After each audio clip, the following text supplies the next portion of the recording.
किताब का नाम हिंसों में बटी ज़िंदगी, अफसाने और मुख्तसर कहानियाँ। मोहम्मद जमील अख्तर। अफसाने का नाम मुस्कुराते शहर का आखिरी उदास आदमी। उस शहर में हर वक्त हंसते रहने का कानून अब मुकम्मल तौर पर नाफिज हो चुका था। सो अब वहाँ किसी को भी रोने या उदास रहने की इजाज़त नहीं थी। पुलिस के जवान गली गली घूमते और अगर इन्हें कोई बगैर मुस्कुराहट के मिलता तो इसे फौरन गिरफ्तार कर लेते। रफ्ता रफ्ता मुल्क में उदास लोग ख़त्म हो गए और वहाँ एक ना ख़त्म होने वाली उदासी फैल गई, जिसमें कहकहों का शोर था, लेकिन कानून नाफिज करने वाले इदारों का काम फ़क्त उदास चेहरे ख़त्म करना था।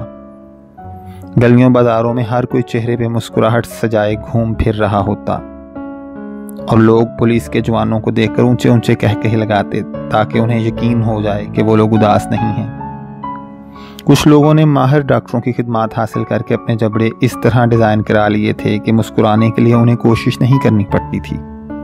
सोते जागते मुस्कुराहट उनके चेहरे का हिस्सा थी। ऐसी कैफियत और हालात के जिनमें आदमी के लिए रोना अशद ज़रूरी हो जाता है, उसके लिए इंतज़ामिया से इजाज़तनामा बनवाना पड़ता था। कानून नाफिज होने के बाद इजाज़तनामा बनाने वाले इदारे के बाहर एक लंबी कतार थी जो शहर के एक सिरे से दूसरे सिरे तक थी। वहाँ लोग कहकहे लगाते हुए अपने रोने के इजाज़तनामे बनवा रहे होते। इंतज़ामिया रंग, नस्ल, हादसा और दुख के हिसाब से इजाज़तनामे का इजरा करती। उस शहर के लोग किसी हादसे की खबर सुनते तो जेब से अपना इजाज़तनामा निकालते। अगर दुख उनके इजाज़तनामे के मुताबिक ना होता तो वो चुपचाप आगे बढ़ जाते, वरना फ़ौरन गले में अपना इजाज़तनामा लटका लेते जिस पर दुख की तफसीलात लिखी होती थी। रफ्ता रफ्ता उस शहर के लोगों की आंखों से नमी कम होने लगी और एक हंसती मुस्कुराती उदासी ने शहर को अपनी लपेट में ले लिया।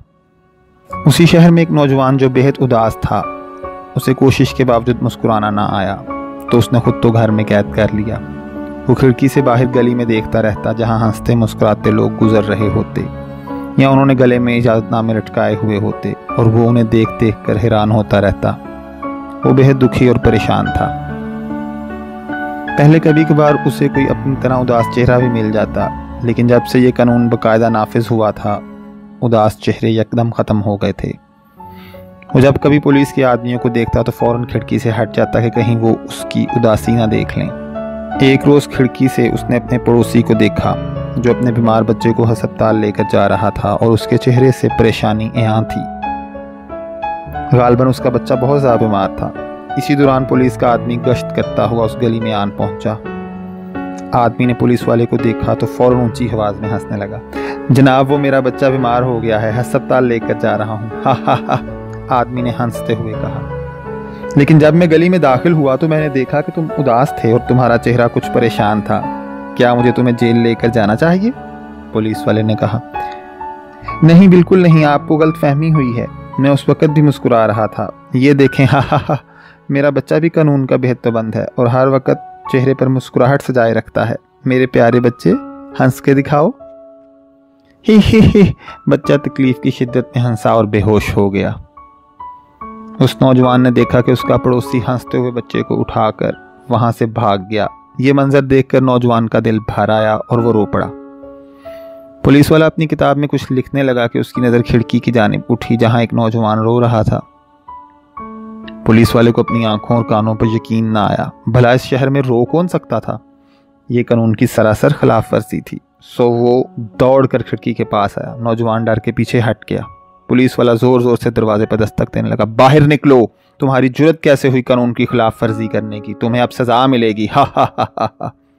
गलती हो गई जनाब, गलती हो गई, नौजवान ने डरते हुए कहा। कोई गलती नहीं हुई, तुम बाहर निकलो ताकि मैं तुम्हें जेल लेकर जा सकूं। तुम पर अब मुकदमा चलेगा और तुम्हें कानून के मुताबिक सजा मिलेगी। हा हा हा हा। लेकिन मुझे सजा से डर लगता है, नौजवान ने कहा। सजा तो मिलेगी, दरवाजा खोलो। हा हा हा। नहीं, मुझे माफ़ कर दो, ज़रा ठहरो, मैं हंस देता हूँ, मुझे खुशी का कोई वाक़या याद कर लेने दो। जल्दी हंसो, पुलिस वाले ने गुस्से से कहा। अफसोस कि मुझे कोई वाक़या याद नहीं आ रहा। दरअसल मेरी ज़िंदगी बहुत दुखी गुजरी है। हंसने का खुशी से कोई ताल्लुक नहीं, ये तो कानून में लिखा है। हा हा हा हा। आह, मुझे कुछ याद नहीं आ रहा, नौजवान रो पड़ा। तुम सज़ा के लिए तैयार हो जाओ। हा हा हा, पुलिस वाले ने कहा। इसी दौरान कुछ और पुलिस वाले भी आ गए। उन्होंने पहले वाले जवान से पूछा कि ये क्या हंगामा है। सर, इस मकान में एक नौजवान उदास है, रो भी रहा है। हत्ता कि कोशिश के बावजूद भी हंस नहीं पाया और उसके पास इजाज़तनामा भी नहीं है। इसे तो ज़रूर सज़ा मिलेगी, आओ हंसते हुए दरवाज़ा तोड़ दें। उन्होंने दरवाज़ा तोड़ा और उस नौजवान को पकड़कर जेल खाना ले आए। दरवाज़ा बंद करने से पहले पुलिस वाले ने नौजवान से पूछा, तुम्हारे पास अब भी वक्त है, आखिरी बार पूछ रहा हूँ, क्या तुम मुस्कुरा सकते हो? अगर तुम मुस्कुरा दो तो तुम्हारी सज़ा में कमी की जा सकती है, लेकिन अगर तुमने यूं ही रोना जारी रखा तो ये कानून की मुकम्मल खिलाफ वर्जी के ज़ुमरे में आएगा और तुम्हें कैद कर दिया जाएगा। ये दरवाज़ा एक बार बंद हो जाए तो फिर बहुत मुश्किल से खुलता है। तुमसे पहले भी उदास और रोने वाले लोग अंदर बंद हैं। तुम गालबन शहर के आखिरी उदास आदमी थे, अब सारा शहर मुस्कुराएगा। हा हा हा हा। हंसो मेरे साथ पागल नौजवान। मेरी जिंदगी बहुत दुखी है, मुझे कोई हंसी का वाकया याद नहीं आ रहा, नौजवान ने रोते हुए कहा। पागल मुस्कुराहट का खुशी से कोई ताल्लुक नहीं रहा, ये कानून का हिस्सा है। अंदर चले जाओ बदनसीब नौजवान। हा हा हा। और उसने जेल का दरवाज़ा बंद कर दिया।